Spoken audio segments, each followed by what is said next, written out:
Good evening. I'm the storyteller here to guide you through deadly love horror tales. Before we start, please subscribe and like the video. Let me know where you're watching from and what time it is in the comments. When you're ready, get comfortable and relax. Episode 1. When I Sold My Smile. My name is Ethan Cole. If I had to choose a place to die, I once thought I would collapse behind the bar. I would hear the soft pour of liquor. Golden light would shimmer through a swirling glass of whiskey. But life never gives the death you want. I died in front of my laptop screen, in a cramped apartment, smelling of damp mold. My heart's life force had been drained long ago. My story began 2 winters ago. The whole city of Portland was covered and closed due to pandemic signs. The bar I had worked at for 7 years shut down indefinitely.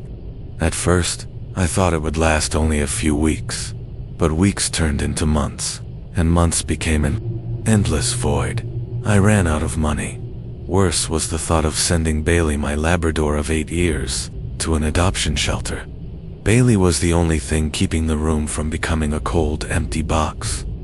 Every morning, he pressed his head against my hand.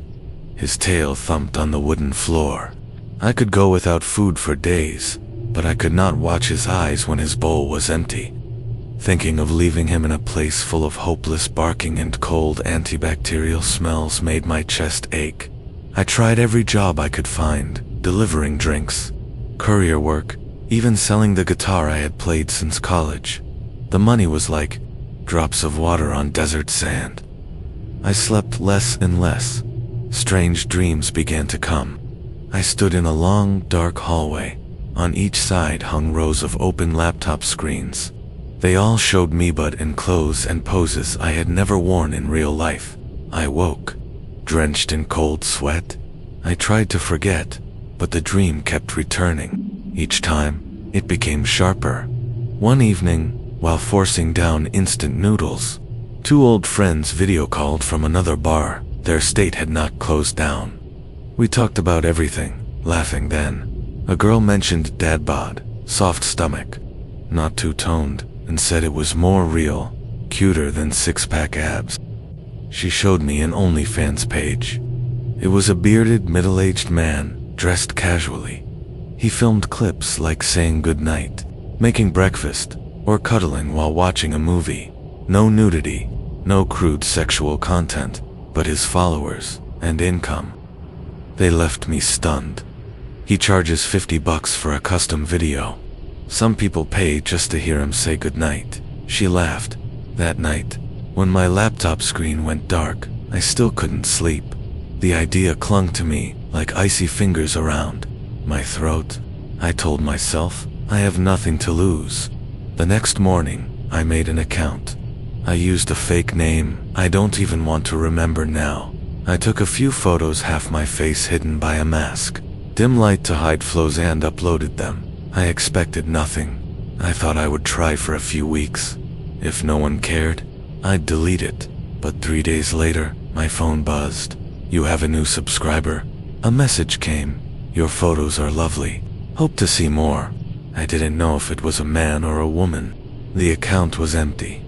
But that message made me smile for the first time in months. That week, I had 10 subscribers, enough to feed Bailey. I began filming clips. Goodnight wishes, morning coffee - making. Income rose. 6 weeks later, I had 50 followers, making about $200 a month. Not much, but it was a faint light in a dark tunnel. Then stranger requests came. One wanted me to play a strict father scolding. Another wanted me to shout, using crude language. They paid several times more than the sweet clips. I hesitated, but the rent pushed me to try. At first, it felt wrong, but I did better than I expected.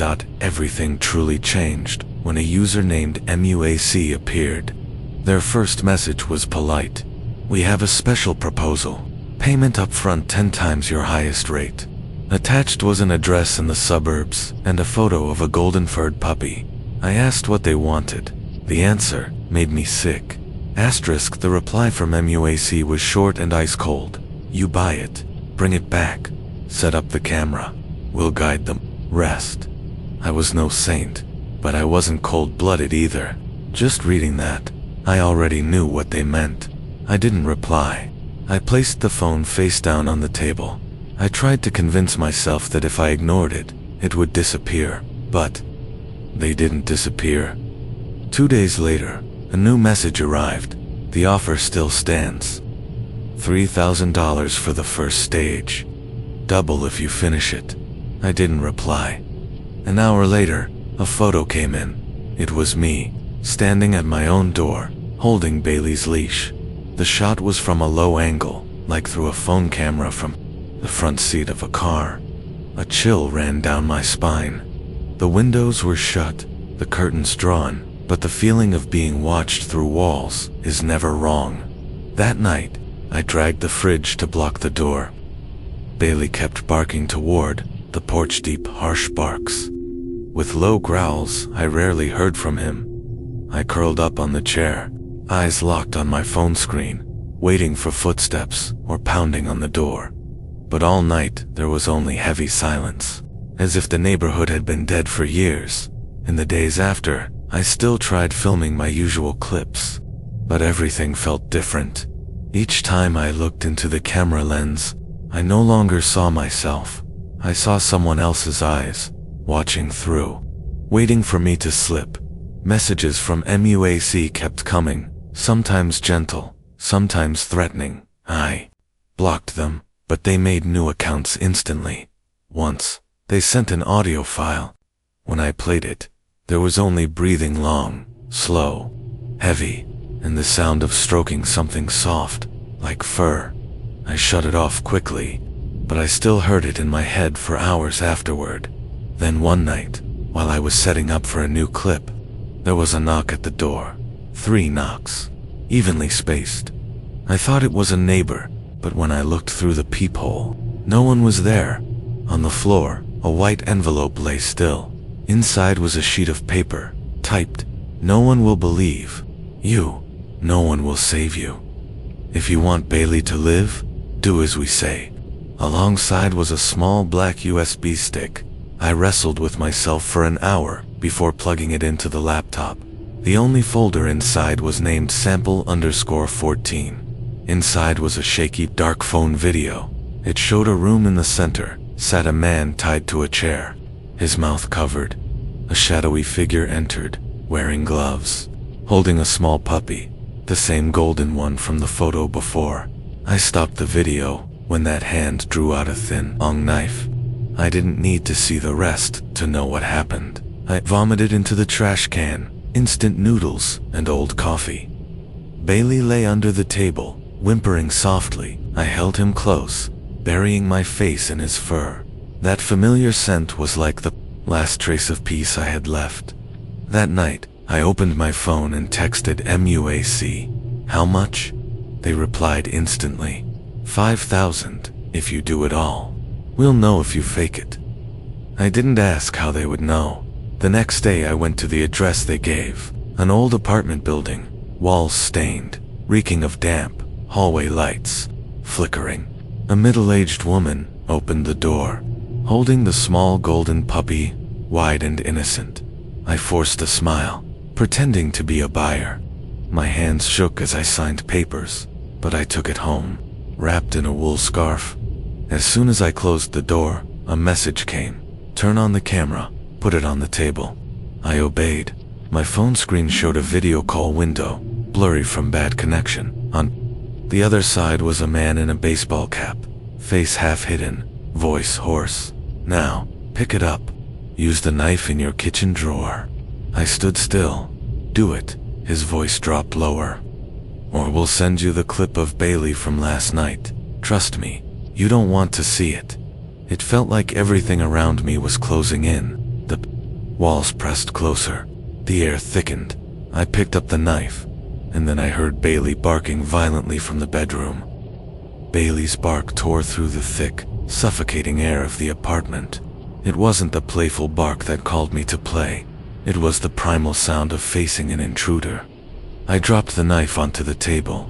The phone screen shook violently. The Video call window flared, then showed the face beneath the baseball cap, a pair of pale, emotionless eyes. "You just made a mistake," he said, his deep, cold voice hissing each word through clenched teeth. Bailey barked harder. Then I heard the metallic clink from the bedroom, the sound of someone prying at the window. I rushed in, heart pounding, and froze at the sight before me.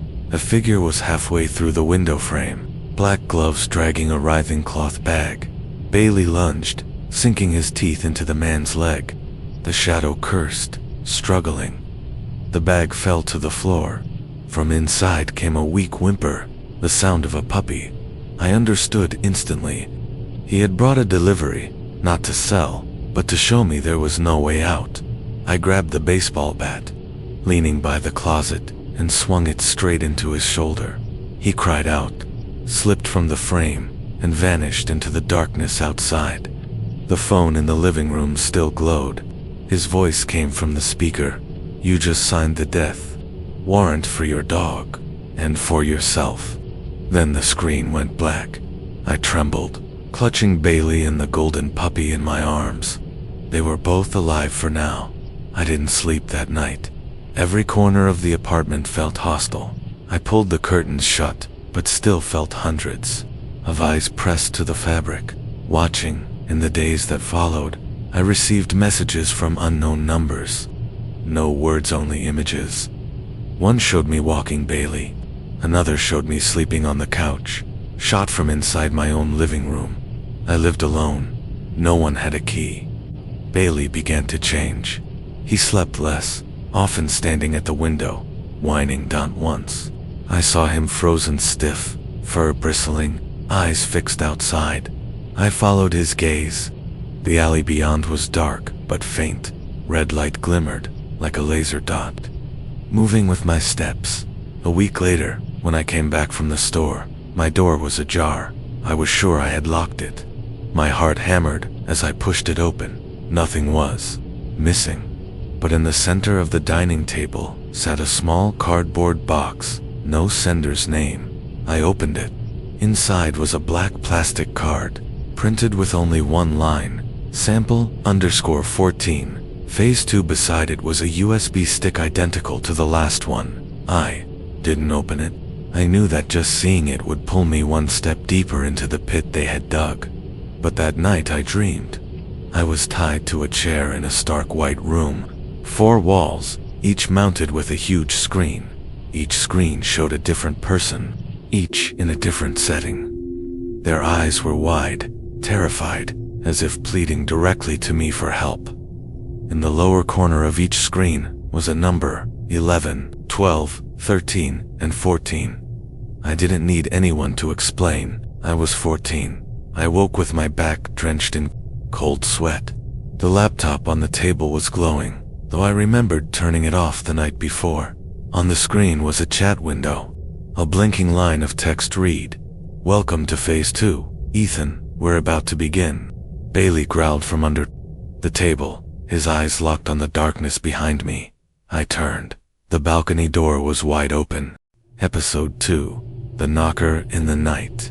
I am Lana Myers. If there is one thing I've learned in 27 years, it's this: family is not always a safe place. I grew up in the suburbs of Billings, Montana, inside a closed religious community called the Last Light Fellowship. My father was the pastor, a man whose mouth spoke of God's love, but whose hands knew very well how to cause pain. Since childhood, my siblings and I were taught that the world outside was the land of demons, and anyone who left would lose their soul. At 18, I ran away. I took nothing but a bag of clothes, a cheap phone, and a will never to go back.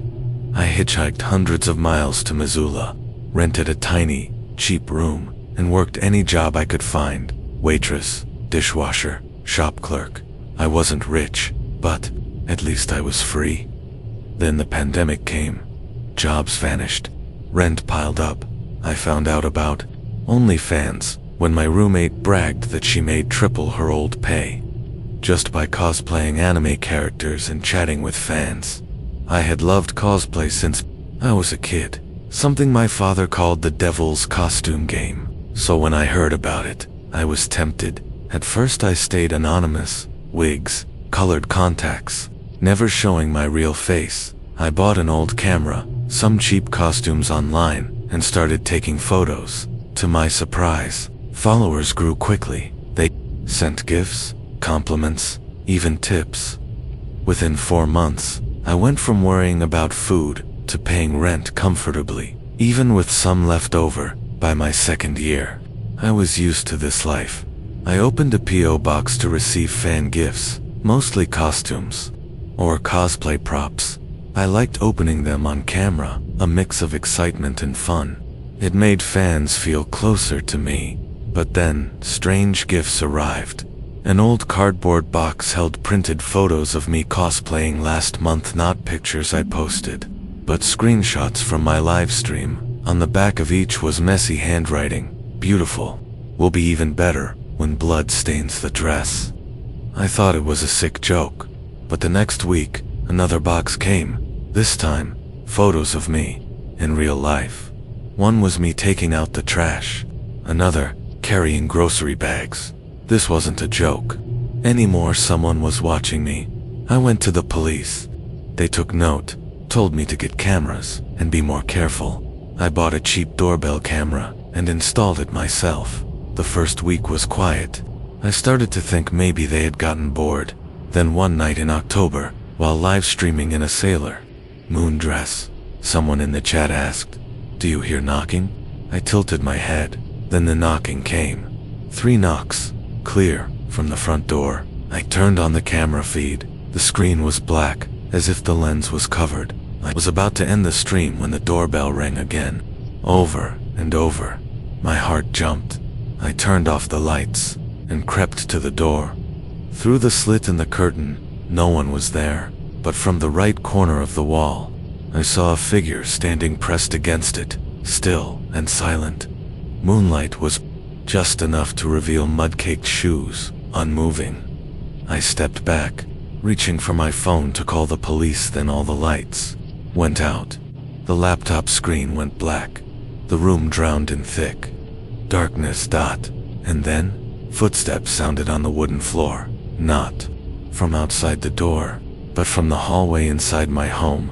The footsteps were slow, deliberate, as if the person wanted me to hear each one. I held my breath, backed into the corner of the living room, my hands searching for something to use as a weapon. My fingers touched the fabric scissors I used for cosplay, the plastic handle slippery with sweat. "Lana." The whisper came from the end of the hallway, deep, drawn out. A mix of human voice and the hollow echo of a pipe. I couldn't see anything beyond the darkness, but I felt it. Someone was standing there, motionless, staring straight at me. I thought of the bedroom window at the back. If I ran there and climbed down into the yard, I could escape. I rushed toward the room, but the moment I stepped in, the smell of cheap cigarette smoke hit my nose. Someone had been here. The yard light flicked on. I didn't turn it on. Through the gap in the curtain, I saw the silhouette of a man standing in the middle of the backyard, head tilted up, looking directly at my window. The light swept across his face for just a second, but it was enough. Pale green eyes. Eyes I would never mistake.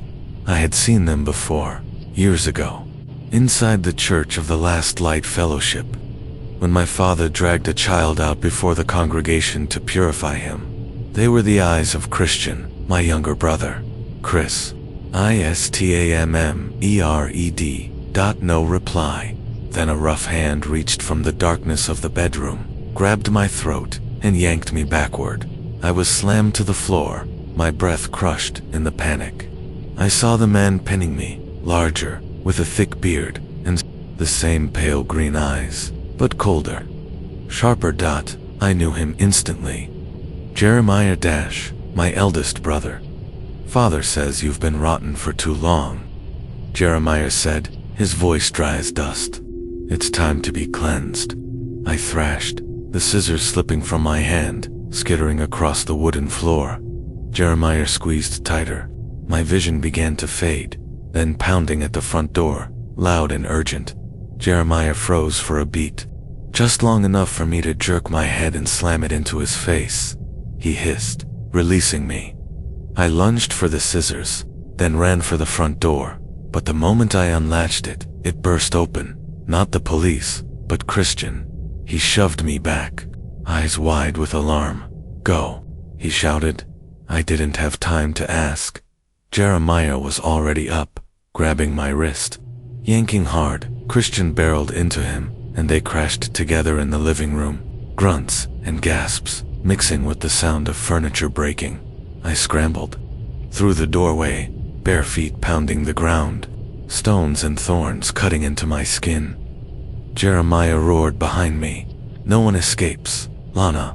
The Fellowship will find you." I tore across the backyard, into the small forest behind the houses. Branches lashed my face and arms, but I didn't stop. Not until the glow of my house vanished completely did I halt, gasping for air. My heart thundered, the rustling of leaves in my ears. I couldn't tell if it was wind or someone following me. Then I saw it, a faint light ahead. Jack's cabin, the old hunter who lived alone in the woods. I bolted toward it, pounded on the door. "Help me. Someone's trying to kill me." No answer. The door was ajar. I pushed it open. The room was pitch black, smelling of damp and rusted metal. Then the door slammed shut behind me. The click of the lock behind me froze my blood. I turned. Jeremiah's shadow filled the doorway. His pale green eyes glowed under the beam of a small flashlight in his hand. The light swept across, catching flecks of dried blood on his gloves. "I told you, no one escapes, Lana," he said softly, with a hint of delight. "The Fellowship paid to bring you back. But first, we'll do some rituals, so God can forgive you." He stepped forward slowly. I kept retreating until my back hit something cold and hard, a metal table in the center of the room, in the dim light. I saw this wasn't a normal living space. The walls were lined with hanging traps, steel clamps, meat hooks. The air was thick with rust and the faint stench of old flesh. I searched for another way out, but Christian emerged from the shadows to my left, blocking the path. His eyes met mine, trembling. I whispered his name, hoping to pull him back from the edge. "Christian, this isn't you. You know Father lied to us," I said softly. Jeremiah cut me off with a dry laugh. "Not Father," he said, narrowing his eyes. They paid. You've been chosen, Lana. Phase 2. He pulled a black plastic card from his pocket. White. Letters read, sample_13, Phase 2. I froze. I remembered the story I'd read weeks ago. A man in Portland named Ethan Cole had the same kind of card, only with a different number. I thought it was just a rumor on a hidden forum, but now, it was right in front of me. "Who are you working for?" I demanded. Jeremiah didn't answer. He nodded at Christian. Christian stepped forward, a coil of rope in his hands. When he reached to tie me, our eyes locked again. I saw it, fear in his gaze. Not fear of me, fear of what he was about to do. I whispered, "Help me," and we disappeared together. We never go back. Christian hesitated. His grip on the rope slowed. "Do it," Jeremiah barked. I seized the moment, jerked Christian's head aside, grabbed a bear trap hanging on the wall, and swung it hard at Jeremiah's leg. The clang of metal on bone made my skin crawl. He roared, collapsing to the floor. I bolted through the gap, slammed the window open, and jumped down onto the bed of dry leaves outside. Christian didn't follow. I heard Jeremiah cursing, then shouting, his voice cracking. "Don't let the Fellowship lose her. They won't spare you, Christian."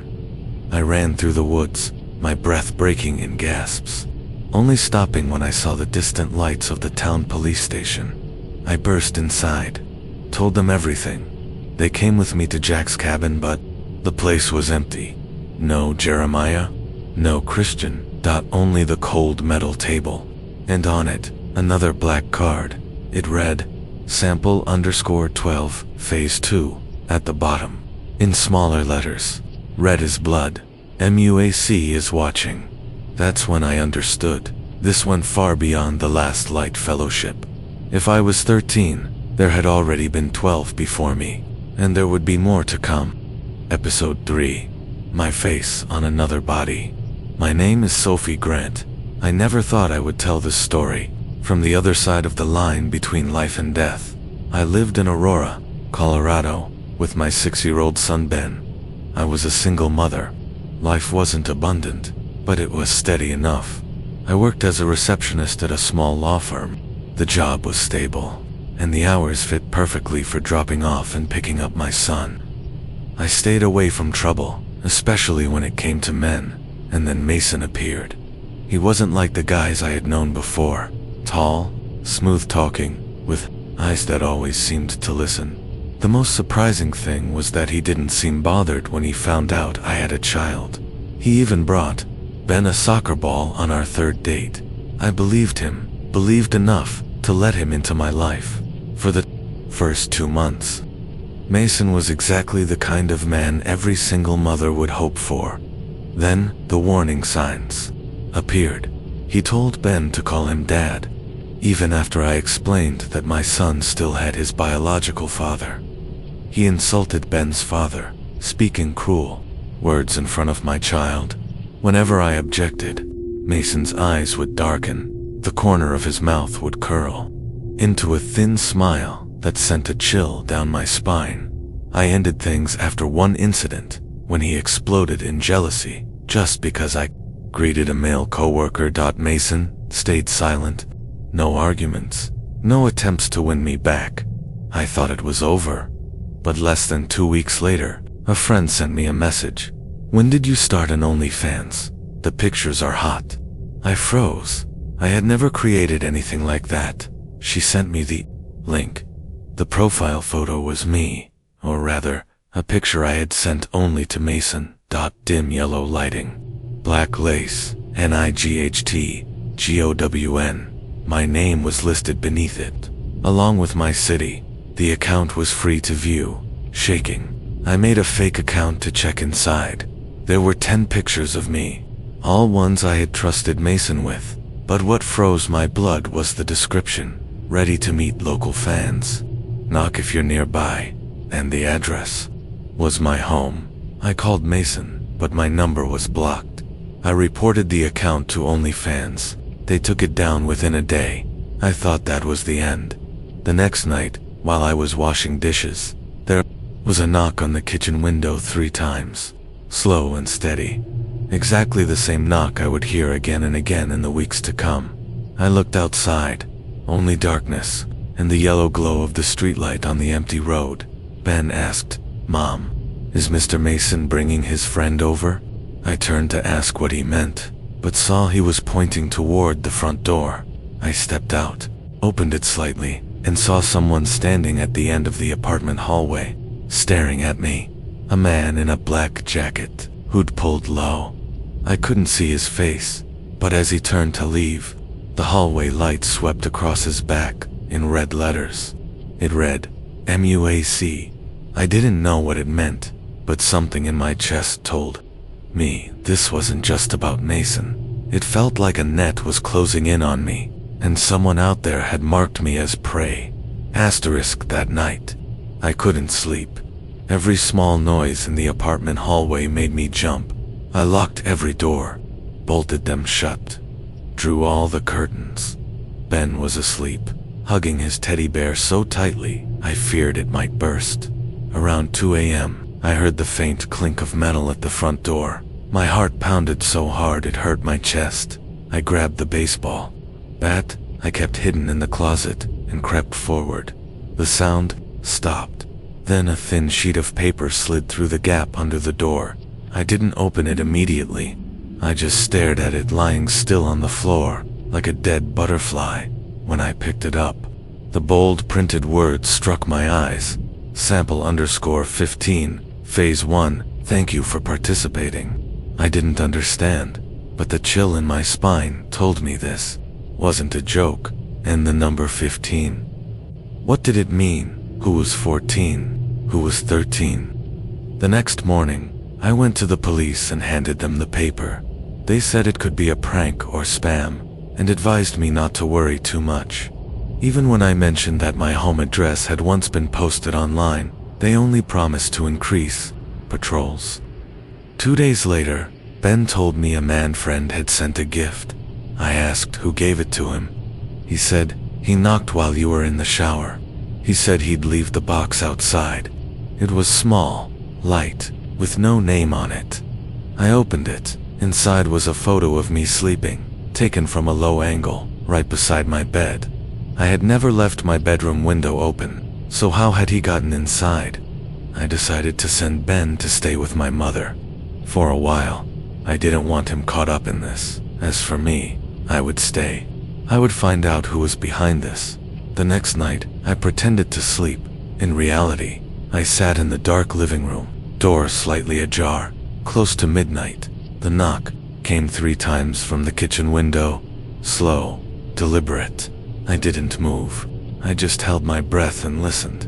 The knock turned into a faint scratching on the glass. I crept to the window and pulled the curtain aside just enough. A face pressed against the glass, a plain white mask, featureless.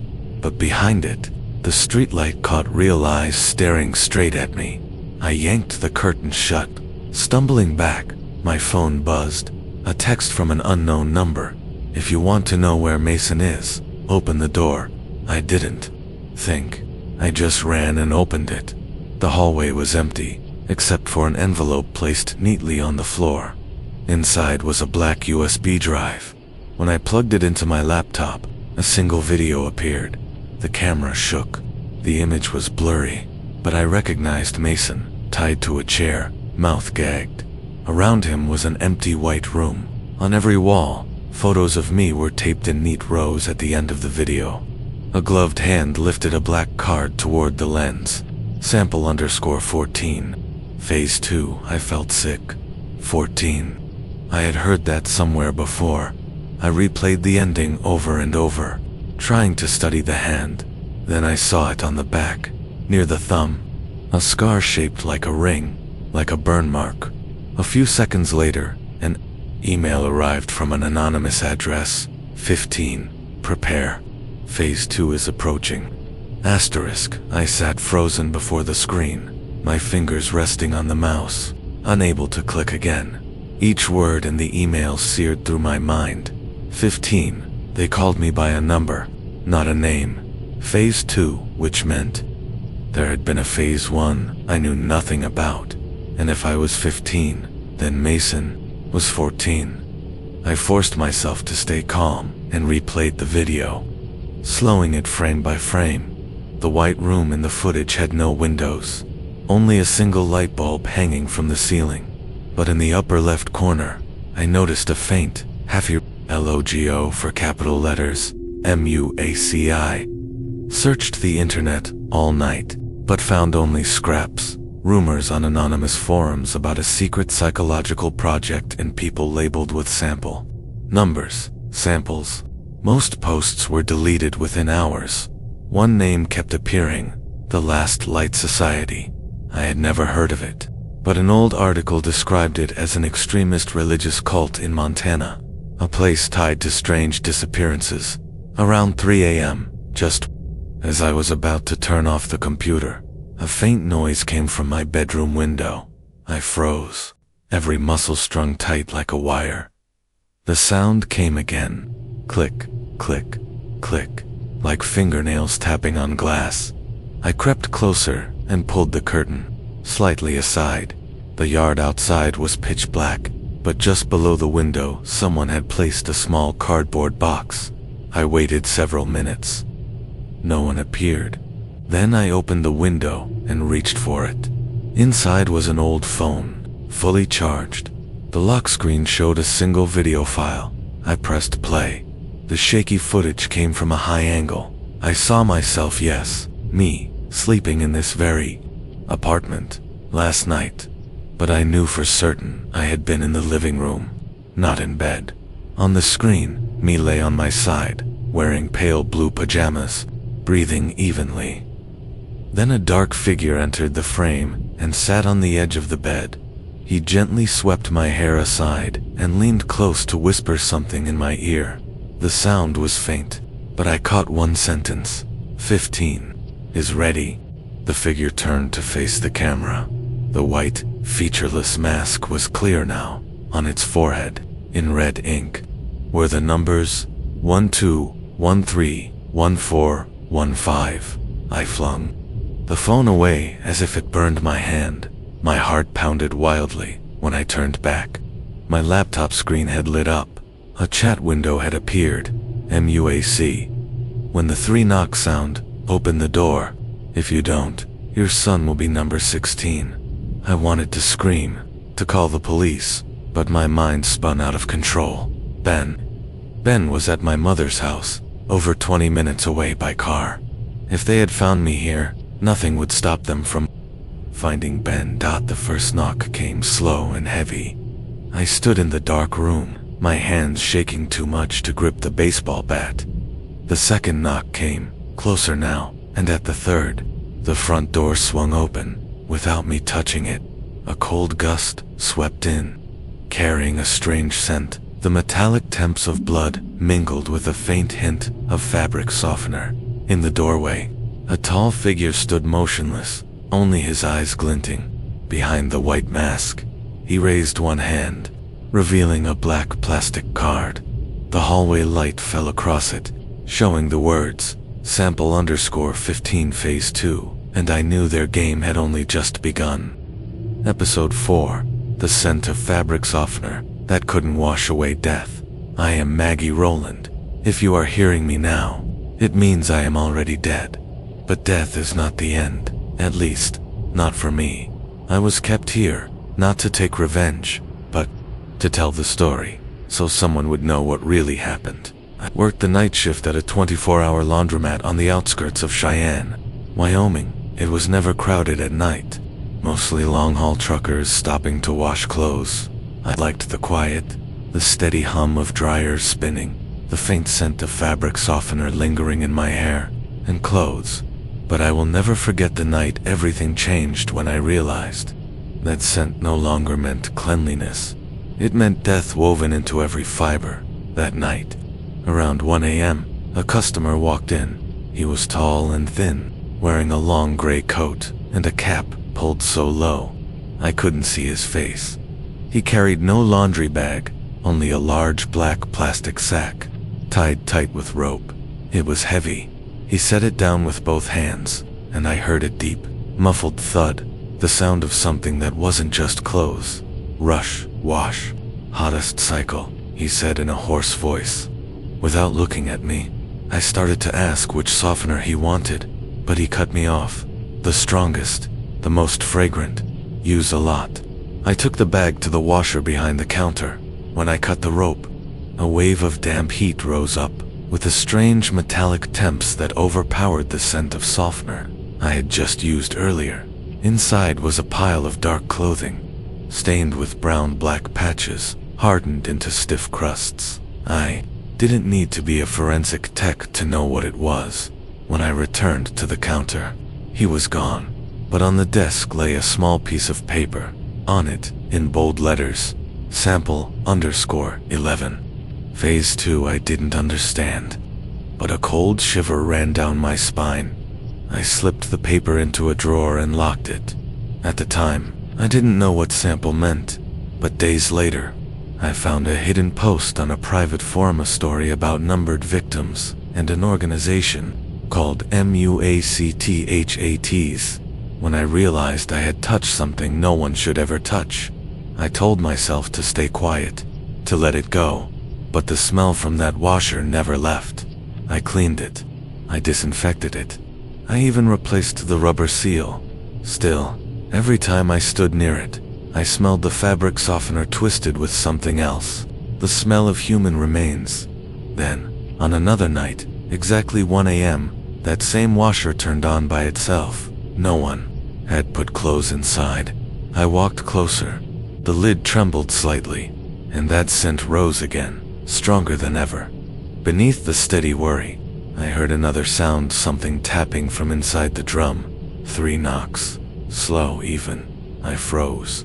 Then, From the small gap between the lid and the body, a pale blue trickle of fabric softener began to drip out, but instead of falling to the floor, it formed letters. One by one, I read the words, "He's coming."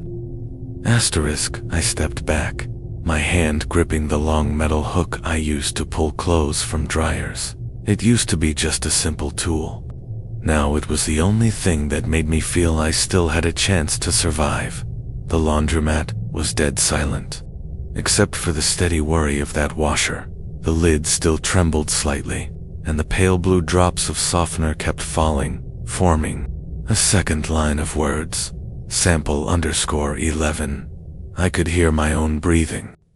My heart was pounding so fast I bit my lip hard to keep from panicking. I had never been followed, never been threatened, until the night I took his bag of clothes.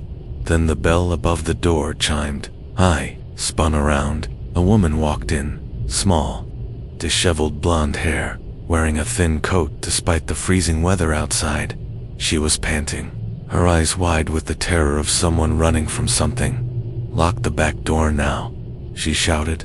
I ran to the rear door, slammed it shut, and twisted the lock. Just in time, 3 heavy bangs hit the metal. Not knocks, blows. Hard enough to shake the frame. I backed away, heart racing.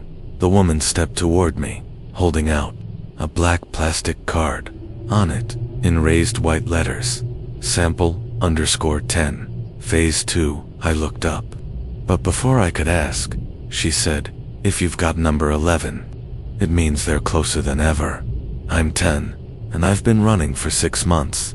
I asked, "Who are they?" She shook her head. "Not one person, an organization. M.U.A.C. They use us as experiments. A filthy game of religion, psychology, and killing." She kept glancing around, as if someone might be listening. Then she pulled out an old phone and opened a video file. The footage was grainy, but I saw it clearly. A white room, a chair bolted to the floor, a man tied to it, gagged. Every wall was plastered with photographs of me. I staggered back, a cold wave running down my spine. Why? Because they don't choose at random. They hunt. And once you've been numbered, you have only 2 choices: join or disappear forever. Before I could ask more, glass shattered from the left window of the shop. A black-gloved hand reached in, ripping the frame loose. The woman grabbed my wrist. "Go. Now." We bolted out the back door, racing through the dark alley behind us. Footsteps pounded in pursuit, steady and heavy. We reached the main road, just as a black, unmarked truck roared toward us, its headlights blinding. Through the windshield, I saw the driver wearing a white mask, and across the forehead of that mask were the numbers, 10-11, asterisk. The woman yanked me to the side. We both lunged into the gap between 2 buildings before the truck could close in. Its tires screamed against the pavement, the stench of burning rubber mixed with the freezing air. We ran through the narrow alley, darkness swallowing everything behind us. I heard the engine roar, then cut off. Footsteps echoed again, this time from both ends of the alley. "They've surrounded us," she panted, still clutching the Sample_10 card. I asked as we ran, "What? Do you know about MUAC? Only part of it? They're not just a cult or a criminal group. They experiment on people, divided into phases. Those who are numbered are watched, and when they reach phase 3, they vanish. No one comes back." Her words made me think of the first paper I found in the shop, Sample_11 Phase 2. I had never cared about a scrap of paper, until now. We rounded a block of abandoned buildings. She shoved me inside one and shut the rotting wooden door. Behind us, the smell of mold and rust choked my throat in the darkness. She pulled a small notebook from her coat and shoved it into my hands. "This has a list of some who were once samples. Some are dead, some missing," and she paused, voice dropping. "One who was once number 13 is trying to destroy MUAC." I opened the notebook, eyes scanning the numbers and names in the middle pages. I saw a scrawled line, 13 Lana Myers, last seen in Billings, Montana. I had never heard the name, but something about the way it was written made my chest tighten, as if all of us were tied to the same thread.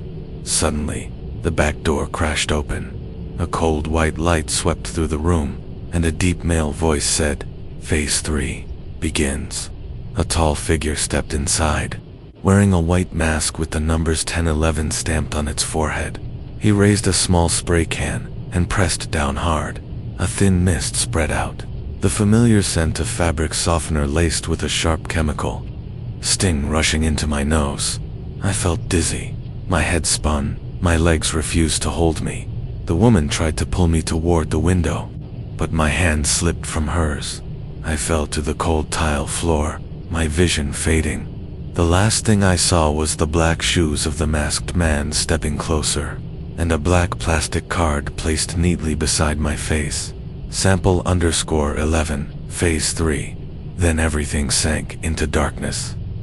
Episode 5, Laboratory No. 7. I am Marcus Rowe.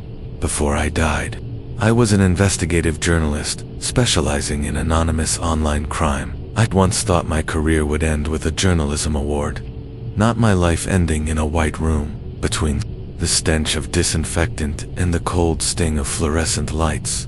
It all began with a string of anonymous messages I received in March. They came from an encrypted email address. No name, only 3 repeating letters. MUACTHE. First message was brief. If you want to know why 15 people vanished, come to Billings, Montana. At first, I thought it was a hoax, until I searched for mysterious disappearances near Billings over the past 2 years. 15 cases, no bodies found, no traces, no explanations. In police records, the victims had nothing in common, different ages, jobs, and lives. But when I dug into leaked data from an old police server, I found one link. Each victim had received a black plastic card with the word sample and a number. The more I searched, the stranger the pieces became. Ethan Cole. Sample_12. Vanished in Portland, Oregon. Lana Myers. Sample_13.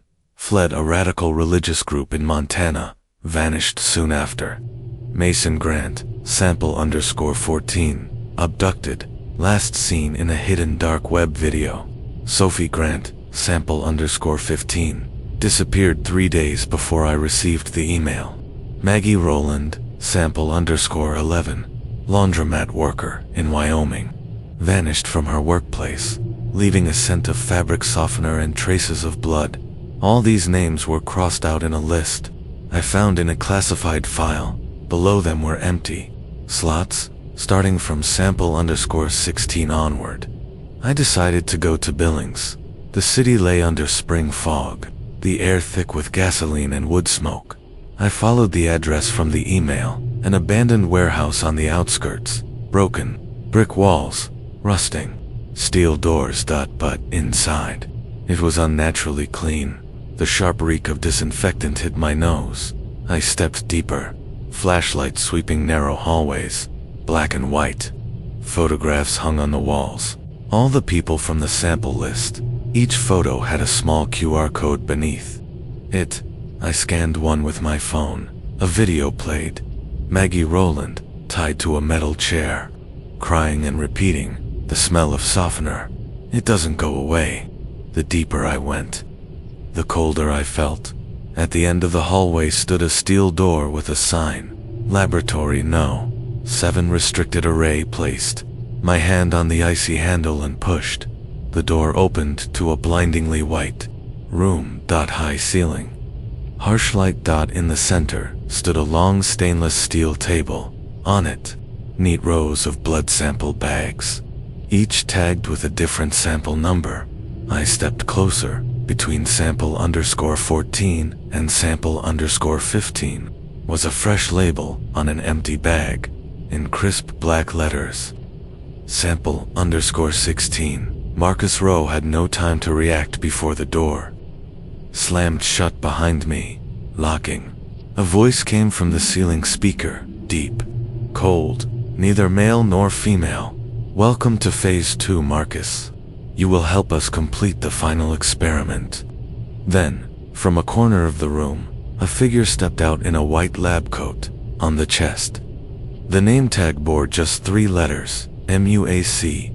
Asterisk. The figure in the white lab coat walked closer. His footsteps echoed evenly on the smooth, cold floor. His face was hidden behind a plain white mask, leaving only 2 hollow black eye sockets. The ceiling lights cast down, making those dark hollows swallow all the light. I've been watching you for a long time, Marcus. His voice came through a mechanical filter, dry and cold. You're not like the other samples. You're not just an experiment. You're also a carrier of information, and that is what we need. I growled. What the hell are you? What does MUAC stand for? He tilted his head, as if smiling behind the mask. You'll find out. But first, you must understand why all 15 previous samples were chosen. It wasn't random. They all had genetic compatibility. He gestured, and from a corner of the room a white curtain rolled up. Behind it was a glass wall. On the other side, a row of hospital beds. Each bed held a motionless person, hooked to 4 drips and heart monitors. I recognized some faces: Sophie, Mason, and the blonde woman the news once reported missing in Wyoming. I stepped back, my hand tightening around my phone, ready to record.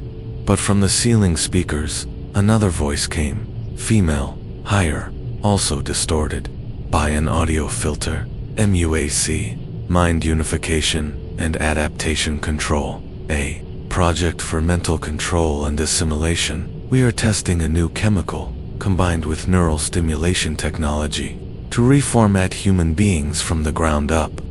The male voice cut in. Each sample is a variable. Some can't withstand it, and die some. Transform, and you, Marcus, are the final variable we need for Phase 3. Goosebumps rose along my arms. So the 15 before me. What did you do to them? He lifted a thin file and tossed it onto the steel table. On the cover, Phase 2 report. Each page showed brain scans with tiny burnt spots. Notes beneath reading. Result: successful reaction. Control level at 87%.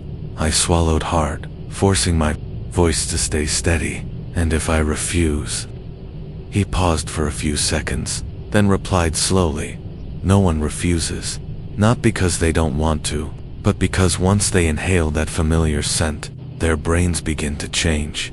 The moment he finished speaking, a cool draft hissed through the ceiling vents, spreading across the room. I recognized it instantly, a faint fabric softener scent, but under it, the sharp temps of disinfectant, the same smell Maggie once described in leaked recordings.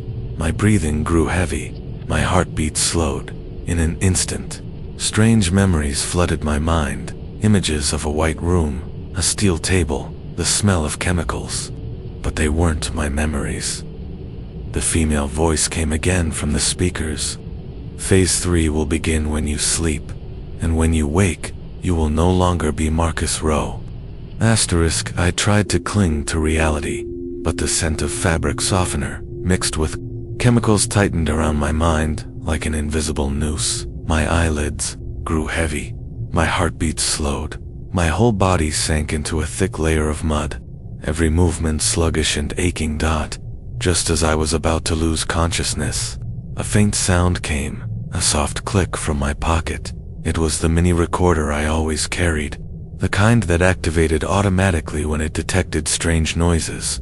In the last flicker of clarity, I slipped my hand into my pocket and pressed the button to transmit data over the mobile network. If I was lucky, someone outside would receive it.